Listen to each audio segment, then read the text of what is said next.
And the government's very fearful of losing control. You see it with the Tea Parties. You see it with the protests. You see it with the anger on the streets. They could put a GPS thing under your car without a court order and follow you around. Yeah, it's Big Brother, and they're there, and they're watching you. When they told us why 9/11 happened, they said, oh, because they hate our freedom and liberty. Well, I guess they're fixing that, aren't they? No more freedom or liberty.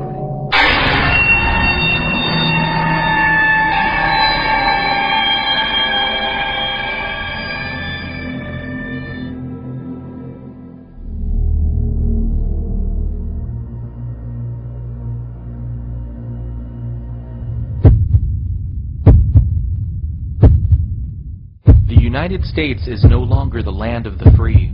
Americans live in a system with literally millions of unnecessary government regulations that have destroyed the free market and sent millions of well-paying jobs overseas.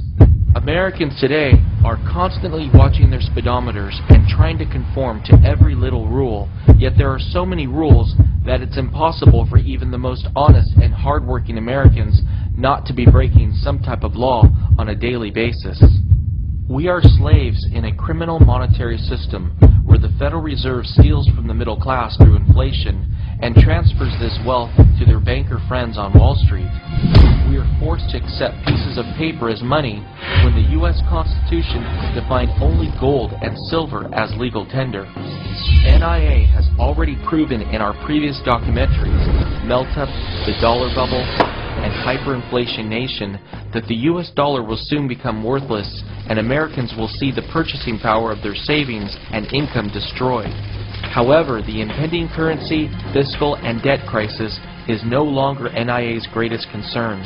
We are now seeing countless signs on a daily basis that the U.S. is headed for a complete societal collapse that will end civilization as we know it forever. You're actually breaking the law.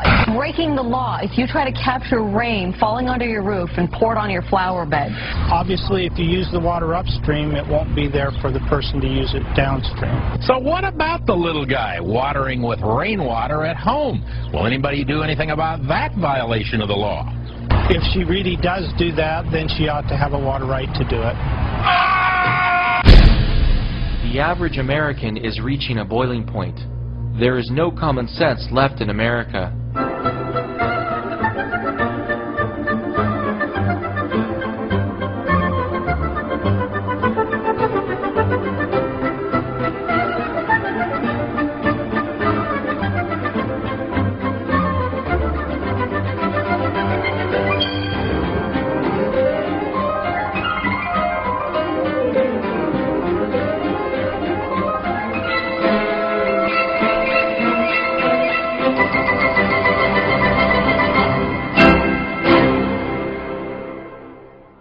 NIA has received hundreds of emails from members who are over 65 years old and are being carded to buy alcohol at major retailers like Target and Walmart. One NIA member has a son in the 2nd grade who was suspended from school for 1 full year and told to await a threat assessment meeting for doodling a small rocket in his notes during class. 15-year-old Adam Hernandez, a high school freshman in Shorewood, Wisconsin, was recently arrested, handcuffed, and booked on a charge of theft after a friend let him have his lunch. Adam's friend was part of the school's free lunch program, but Adam wasn't. So eating his friend's $2.60 chicken nugget meal was stealing, according to school officials. So Adam said his side of the story. They did not believe him. His friend Jakari, who gave him the chicken nuggets, they did not believe him. What they chose to do was to handcuff him, arrest him at lunch in front of the school body, and put him in jail.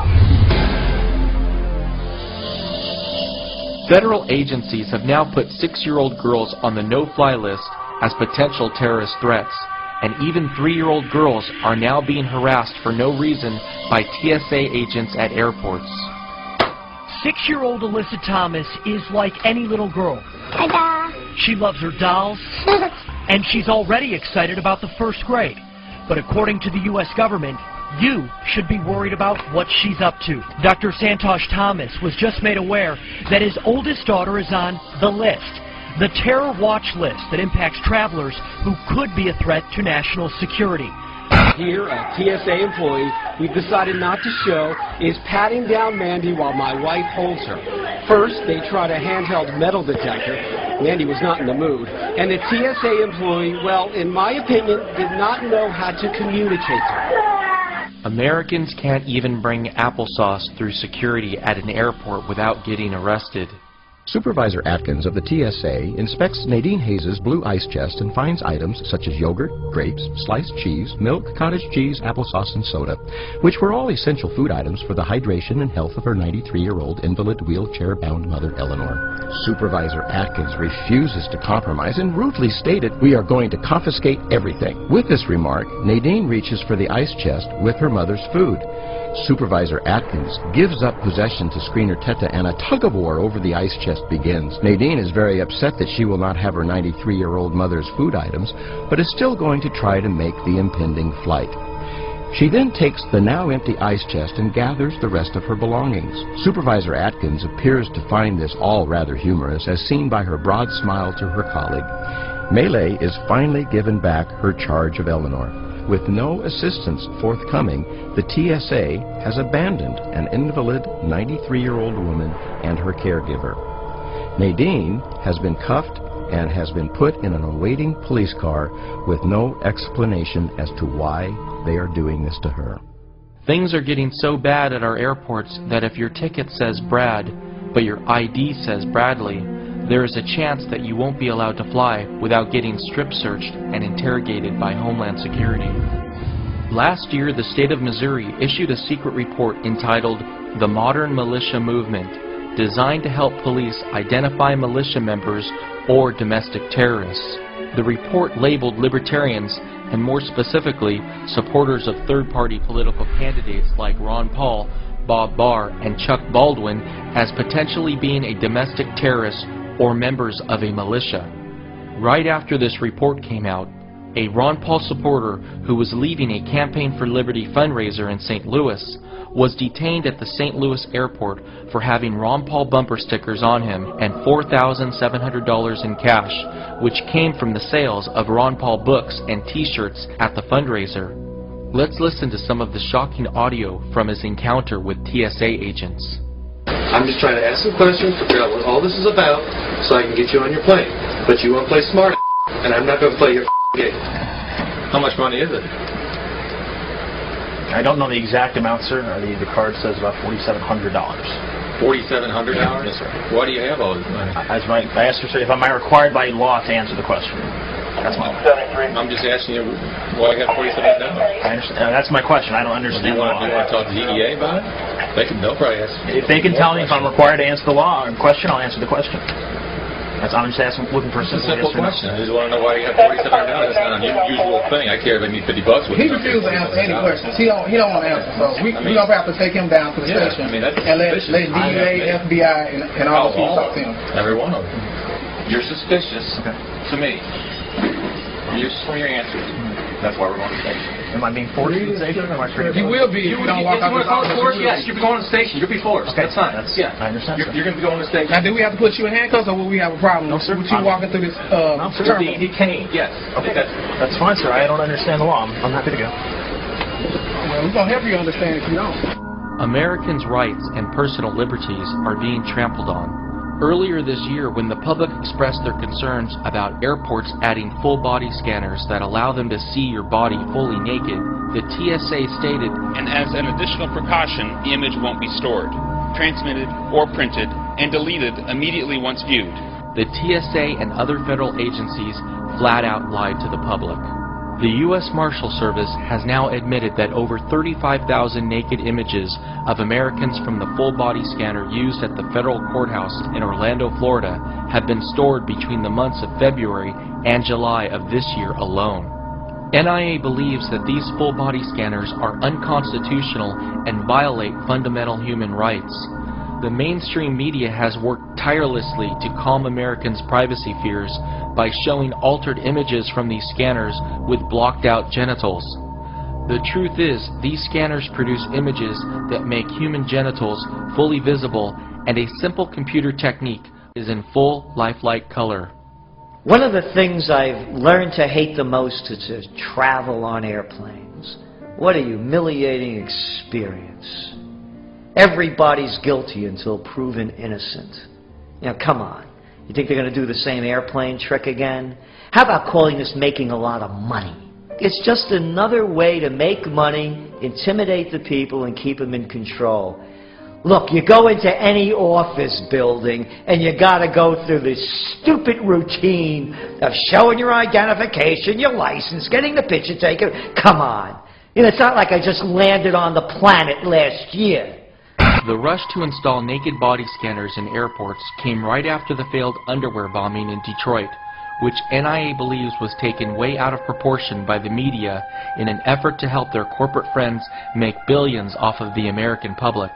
What if, God forbid, there is another isolated terrorist attack in the U.S., but this time at a shopping mall? Will all shopping malls be forced to implement naked body scanners? What about schools, rail stations, bus terminals, and even high-traffic city streets? NIA believes that keeping Americans safe at home should be the primary goal of the U.S. government, but in no way should Homeland Security be used to violate Americans' privacy and constitutional rights. NIA has just learned that if you buy a new Toyota at a dealership in San Diego, the sales transaction is now videotaped in order to satisfy a requirement of Homeland Security, which they claim is to prevent the laundering of drug or terrorist money.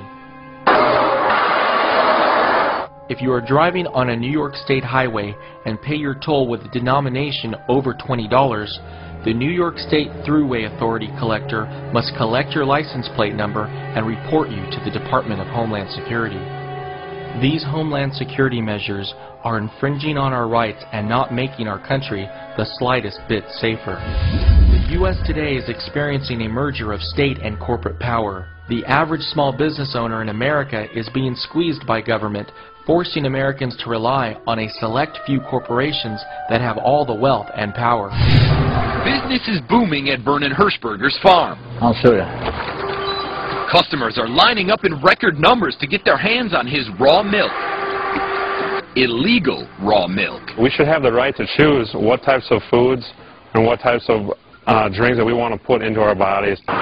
Wednesday, state inspectors raided the farm with a search warrant. While serving the warrant, they not only put tags and tape on the coolers inside the store, they came in here where people actually get their raw milk out of a tank, and they poured a dye inside the tank.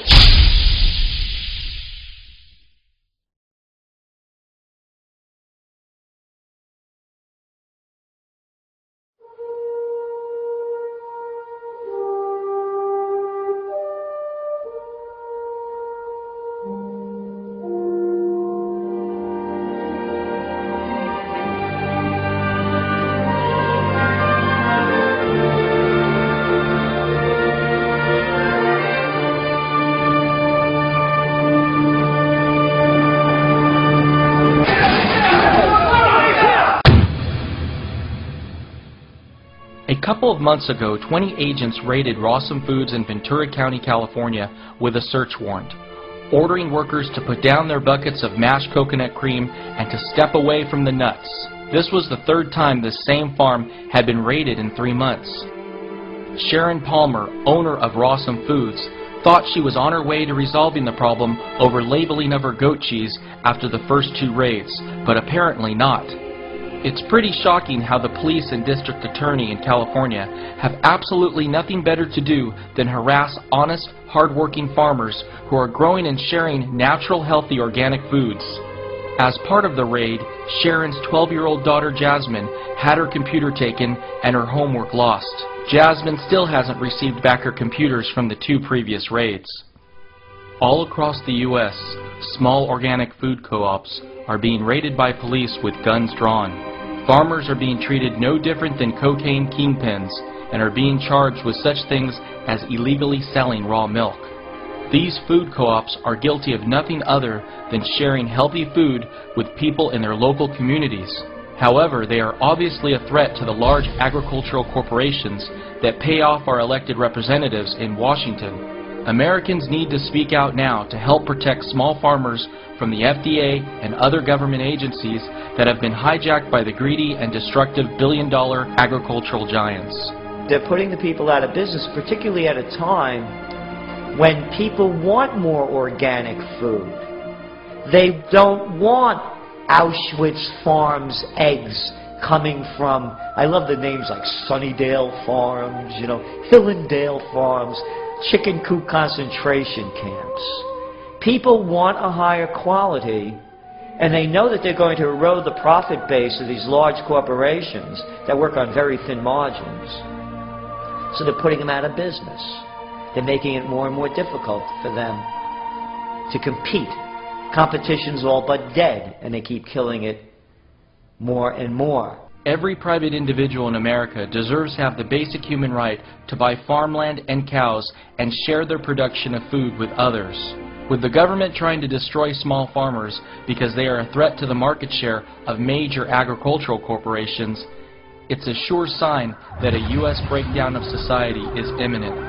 The government claims to be trying to protect our health, but any American with common sense knows that the natural food produced on these small farms is a lot more healthy than the food produced by large corporations that are loaded with artificial preservatives and other unnatural ingredients. The police obviously know they are in the wrong if they have to show up with such excessive force that is clearly unwarranted for the situation. Imagine if one of the workers at the farm was using their thermal laser temperature guns while the raid was taking place. The cops would have most likely shot and killed the worker, knowing full well that no one would hold them accountable for their actions. Illinois Senator Richard Durbin recently introduced a new bill, S-510, the FDA Food Safety Modernization Act. This could be the most dangerous and destructive bill ever introduced in our nation's history. If enacted, it will make it illegal to grow, share, trade, or sell homegrown food. This legislation is so broad that someone with a backyard garden could get fined and have their property seized. It's written so broadly that they can come and shut us down, and it scares the farmers out here. They may decide it's not worth the risk to lose my land.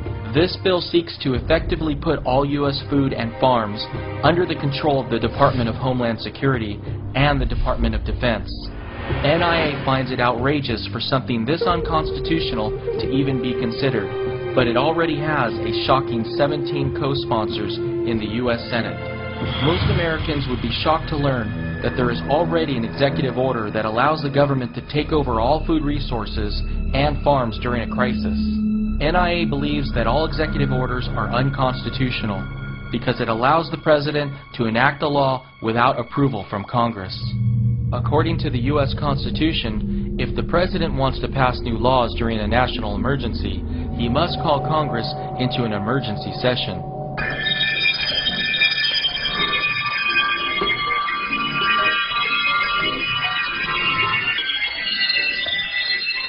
During the Great Depression, Congress enacted the Agricultural Adjustment Act, which paid farmers to destroy their crops in an attempt to artificially raise food prices. This increased the duration of the Great Depression, which would have ended a lot sooner without it. Declining food prices due to technological advances should have allowed Americans to maintain their standard of living even with rapidly falling wages. However, the Agricultural Adjustment Act led to millions of Americans overpaying for food and nearly starving to death. In the Great Depression, rabbits saved a lot of people from starving. I mean, you can look it up. And in America, they've always been typically pets. So people, they don't look at them like in Europe, where it's you know, a food source. Right. But like I said, right now they're just pets, and hopefully it never comes down to that because they are cute. The U.S. is currently on the brink of a major food crisis that will lead to millions of Americans starving to death this decade. In October of 2009, NIA predicted that inflation would appear next in food and agriculture. In just the past few months alone, coffee prices have gained 40%, pork belly prices have gained 50%, and wheat prices have gained over 100%. Being in the restaurant business, I have the luxury of going to Restaurant Depot to buy in bulk for substantially less money. Have you been seeing a lot of inflation over the past month? I was in Restaurant Depot 2 days ago, and the last time I was there was about a week and a half prior to that. And coffee went from $6 for a 5-pound bag of beans up to $18.50. Over the summer, that same bag was $15 back in August. Rice went from $26 for 100 pounds to $29. Sugar went from $22 for 50 pounds to $28. Wow. Flour is $13 for 50 pounds up to $15.50. Beef used to be, I don't pay too much attention to the beef only because I get it locally all natural, but I do kind of glance at the prices. Beef over the summer was, for the chop meat, I remember that was $1.79. It's $2.09 now for the same amount. Cheese, like mozzarella cheese, went from $1.59 a pound to $2.09 a pound. That happened pretty rapidly. In December of 2009, NIA said catastrophic food shortages were possible beginning in 2010, not just in the U.S., but all around the world. NIA was right.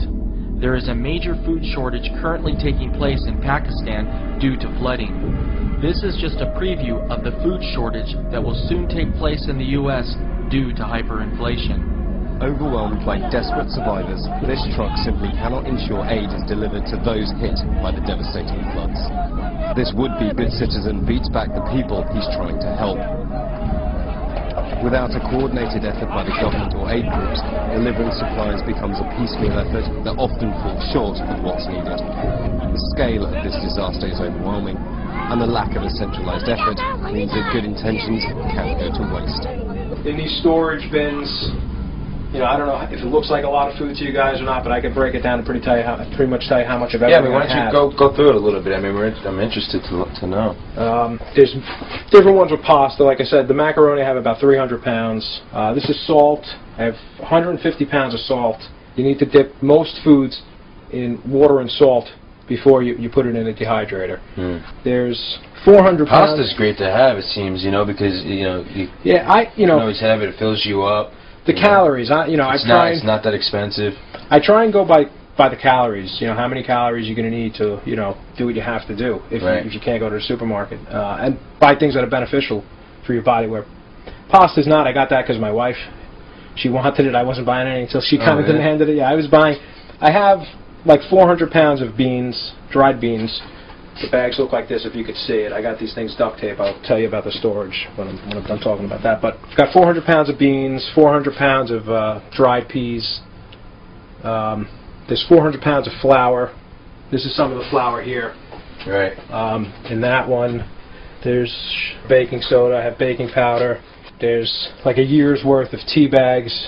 In those, there's 200 pounds of rice in there. I have about 1,000 pounds of rice. The rice and the dried beans are, in my opinion, if you don't have, if you're working on a limited budget like I am, and like most people are, I think for the money, the rice and beans are probably the best thing for you in terms of nutrition, calories, proteins, carbohydrates.